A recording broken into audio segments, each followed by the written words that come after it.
Hey guys, and welcome to yet another video of Dreaming Beyond Infinity. In this video I will continue on my life story, but on a more positive side on my recovery period I just came out of. In my previous video I shared my whole life story with you and with everything that happened to me. If you haven't seen it yet, I would recommend it to watch it first. You can find it on my YouTube channel. It's called My Life Story, and it's very important actually to watch it first because this video won't make any sense if you haven't seen it yet. This video is especially made for the people who are going through a difficult time right now or have been through difficult times in the past. In this video I would try to show you that things can get better eventually if you work for it, of course. And for the people who are satisfied with their lives but feel some urge to chase their own dreams, I try to give you some advice on how to do that and how to achieve your own dreams. But first of all, let's start with my recovery. My recovery period started in the summer of 2018. I was sitting in the car with my former best friend, and I told him what was happening with me and what I was going through at this very moment. And he recommended me to seek help from a professional, a psychologist. And normally I would say no, but I knew there was nothing left of me. So I was aware of the fact that I needed professional help. I just needed a push in the right direction, and this friend gave it to me. For example, when I was walking down the street once in Amsterdam, where I was doing my internship at that time, my shoelace was loose and I had to tie it again. But for some reason I saw my shoelace being loose and I started crying and I had a breakdown without any reason, just because of my shoelace was loose.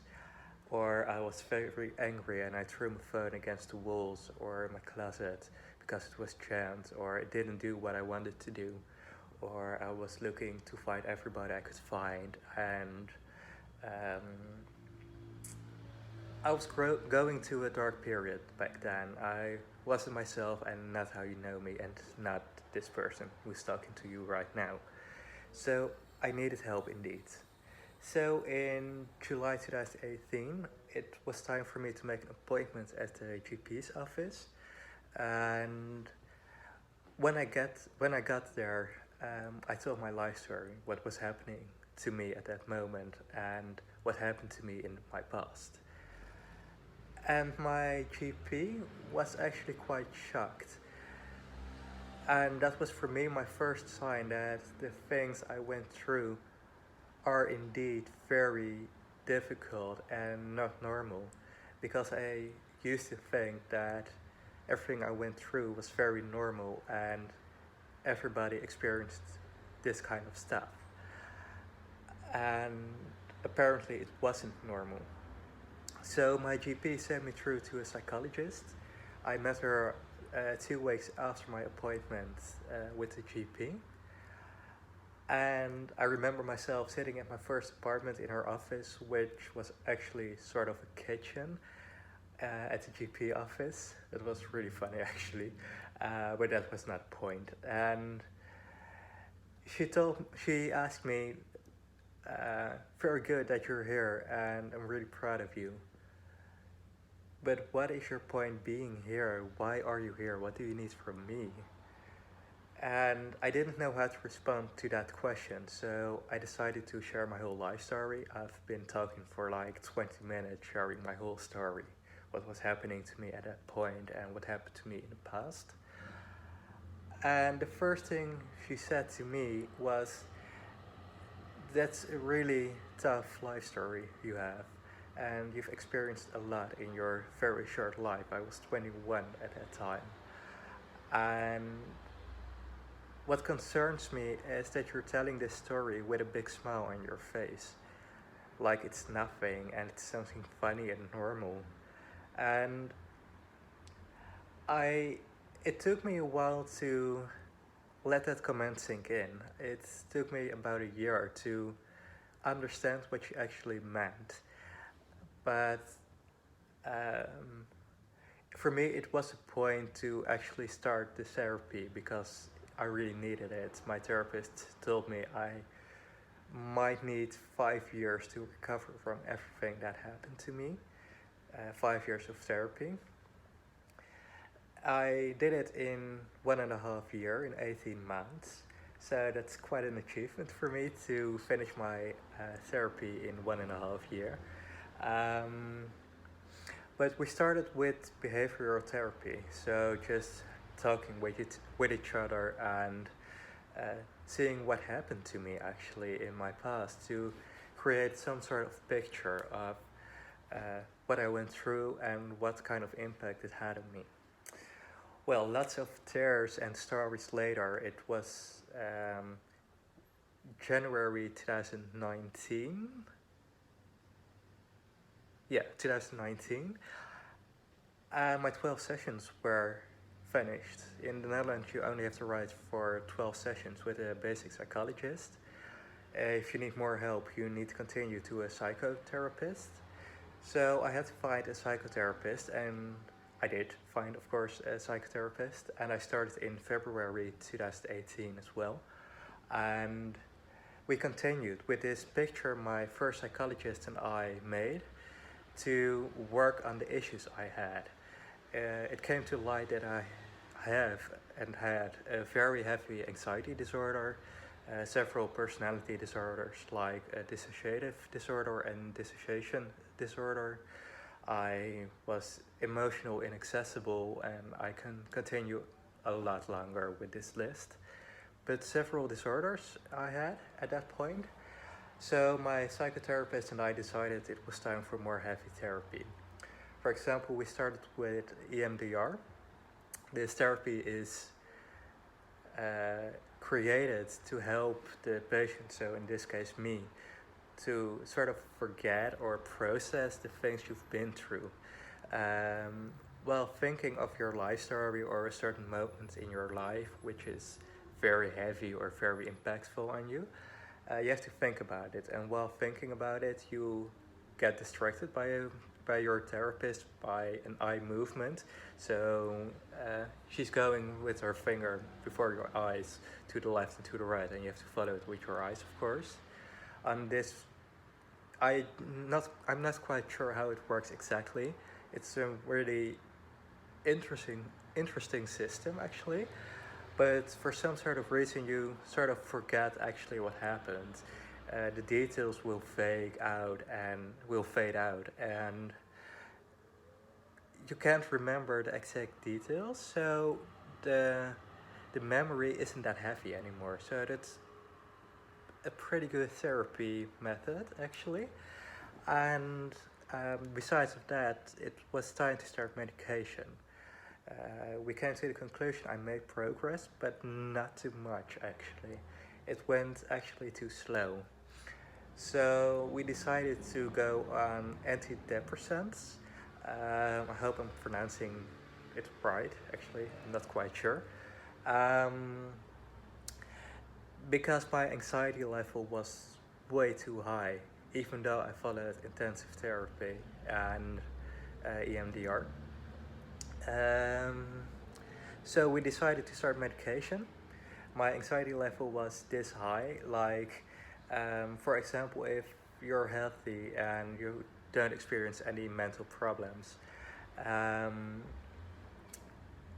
when you do something exciting like a job interview or jumping out of an airplane with a parachute, of course, or skydiving or bungee jumping or whatever, your anxiety level rises. So you feel this weird feeling in your stomach, and your heart rate is higher, and your blood pressure is higher, and your mouth might be drier.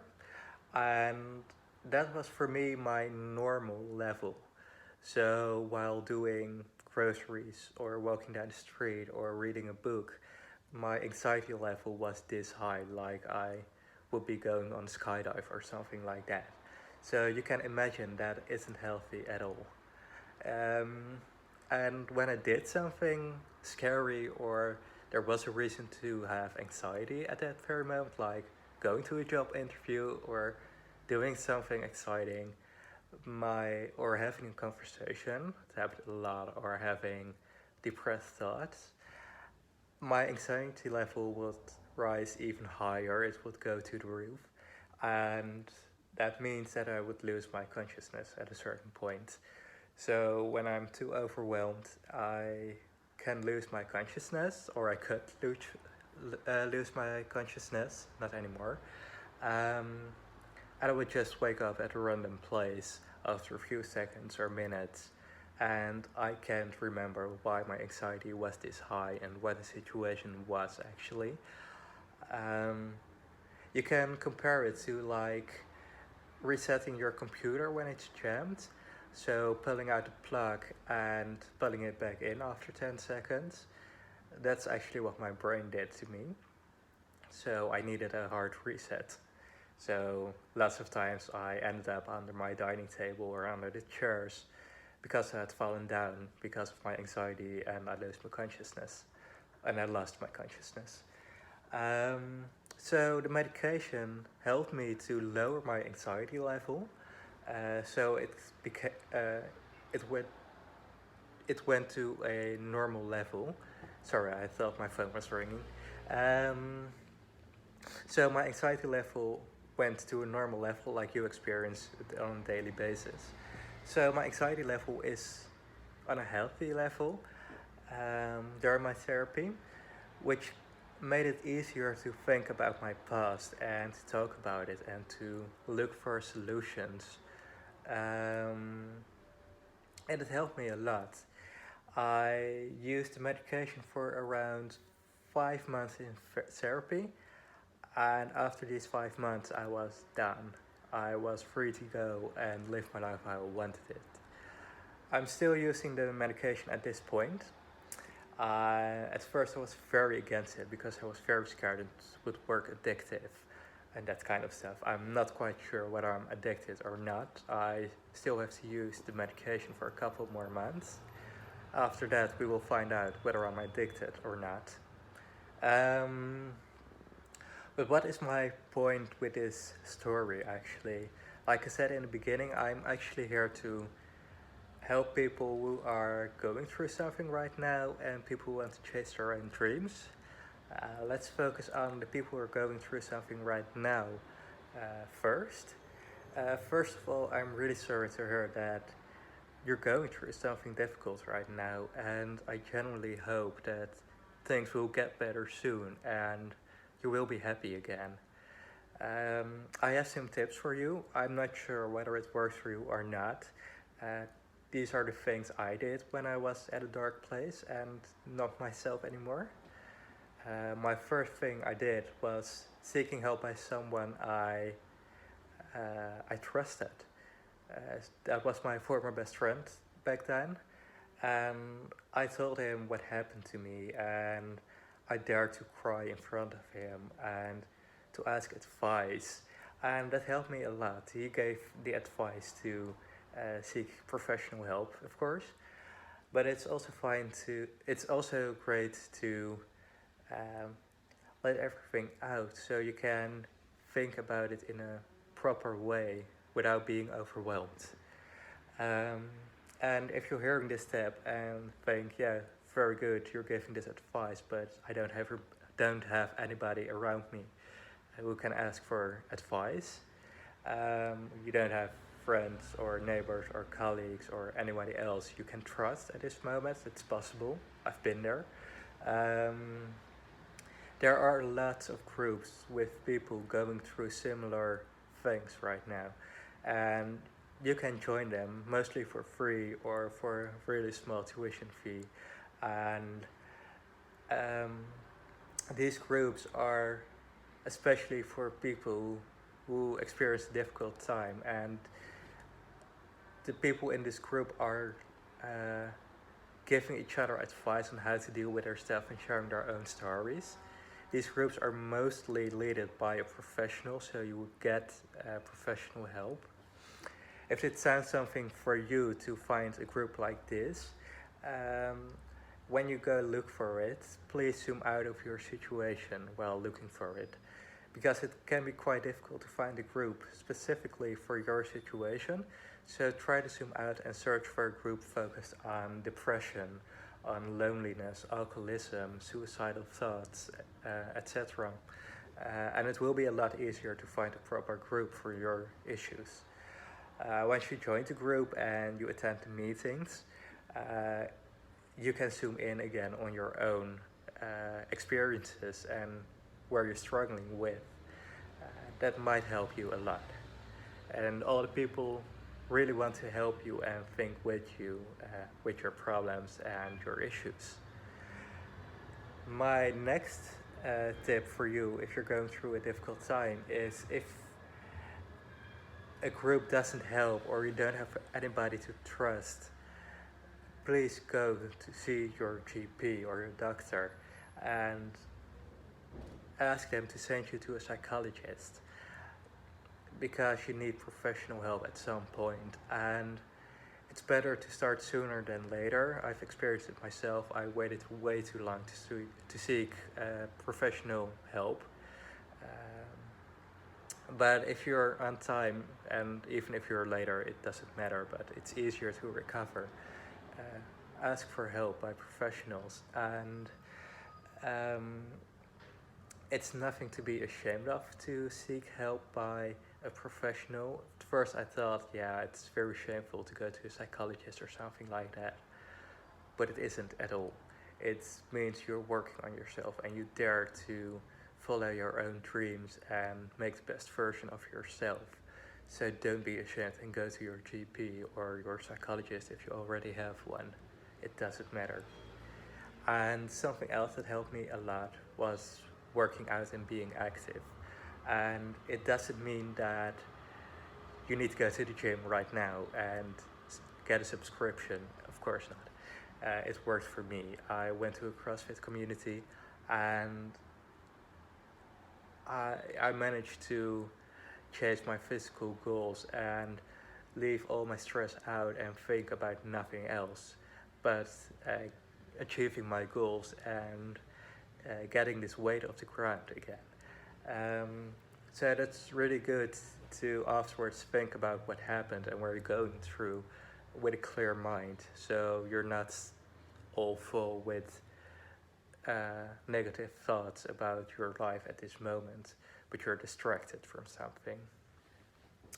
Another advice that might help is if you don't feel like working out or being active, or not willing to go to a GP or psychologist, or don't want to talk in a group or with a trusted friend or anybody else, I can highly recommend you to go online, because it's 2020. You have to search for with a few words and you can find everything. So please look up where you're going through, and I'm sure there are people who are going through similar things right now or have been through similar things who can help you. We'll write about it, we'll talk about it like me. So that might help you as well. Now for the people who are satisfied with their lives at this very moment but feel the urge to achieve their own dreams. First of all, very good that you're feeling good at this moment. Keep this feeling in mind and remember where it's from. So if it's from a promotion or your cat turned 4, I don't know. But keep this in mind. If you have a fall back or something like that, you can remember where the good feeling was coming from, and you might reset to a good feeling again. So that's first of all the most important advice I can give you. My second point is make your dreams concrete. Dreams are very vague actually, so make them into an action plan. So what do you want to achieve? When do you want to achieve it? And what do you need for it? And how do you need to achieve it? And that makes it a lot easier to chase your dream, to make it in an action plan. So maybe for a startup or going on a skydive or anything like that, just make sort of a plan or a list how to achieve it. My second plan is look on the internet on people who have done it already for advice. That can be very helpful as well. You don't have to, how we in the Netherlands say it, rediscover the wheel. So if it's already been done, look for advice. It's so much easier for yourself. And my last advice for now is take rest. At some point, I had work weeks of 50 to 60 hours a week, and that's a lot. I could sleep for like 7 hours, and I tried to accomplish my dreams. I was going to school, I had an internship, I was following another training, um, and it burned me out. So I could advise to take some rest, take a step back, and do something you actually like. And hasn't, it doesn't have to be about your dreams or your work. So make a puzzle or go for a walk or I don't know, do something relaxing, binge your favorite Netflix series or whatever, as long as it suits you and it helps to relax. It's easier to work your dreams or make them come true with a clear mind. It's way easier.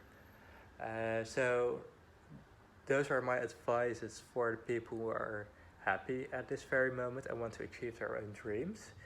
I see I'm talking for 20 minutes already, so I'm gonna finish up. Um, Thank you so much for watching again, and my next video will be about body shaming and being active and the results of it, and my coming out story. Um, Remember to subscribe on my YouTube channel, give me a comment what you think about this video, share your dreams, I'm really curious about it, and give me a like. I hope to see you soon in my next video. Thank you so much for watching and see you next time.